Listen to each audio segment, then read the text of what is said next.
The darkness clung to the edges of the road as I gripped the steering wheel, my knuckles white against the leather. The rain fell relentlessly, drumming a haunting rhythm on the roof of my car. My headlights struggled to pierce through the thick sheets of water, revealing nothing but an eerie wall of gray. I knew I shouldn't have taken this shortcut through the remote forest, but it was the only way to reach my destination in time. As I drove deeper into the woods, my unease grew. The trees seemed to lean in closer, their branches reaching out like skeletal fingers. Each twist and turn of the winding road felt like a descent into madness. The only sound was the patter of rain and the occasional rustle of leaves in the wind. I glanced at the clock on the dashboard, my heart sinking as I realized how late it had become. The storm showed no sign of letting up, and the road ahead was becoming increasingly treacherous. I considered turning back, but the thought of retracing my steps through this nightmarish forest was even more unsettling. My headlights suddenly flickered, casting eerie shadows that danced on the trees. Panic surged through me as I tried to keep control of the car. I couldn't afford to break down here, not in this desolate place. I muttered a prayer under my breath, begging for the car to hold on just a little longer. Minutes turned into hours as I pressed on, my mind playing tricks on me in the darkness. I saw phantom figures lurking at the edge of the road, their eyes gleaming with malevolence. I told myself it was just my imagination, but the feeling of being watched persisted. Then, out of the corner of my eye, I saw a figure standing in the middle of the road. I slammed on the brakes, the tires screeching as I came to a sudden halt.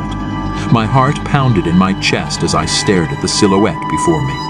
A woman drenched in rain, her hair plastered to her face, stood there, her eyes hidden in shadow. She was dressed in a tattered white gown that clung to her frail form.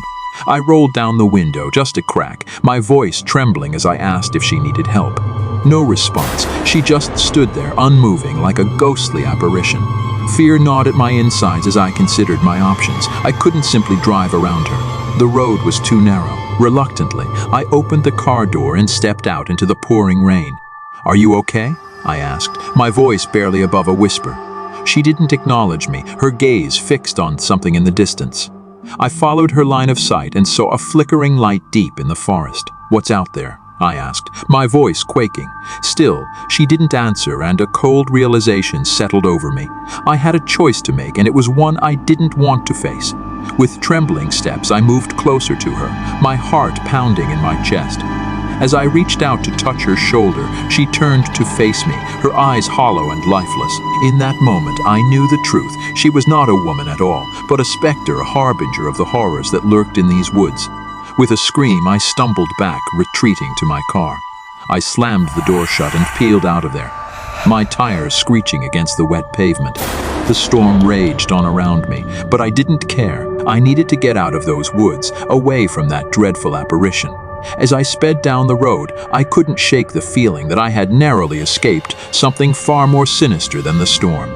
The memory of those empty eyes haunted me, a chilling reminder of the terrors that lurked in the darkness of that cursed forest. I knew one thing for certain. I would never take that shortcut again, no matter how desperate I was to reach my destination. Some roads were best left untraveled, and some horrors were best left unseen.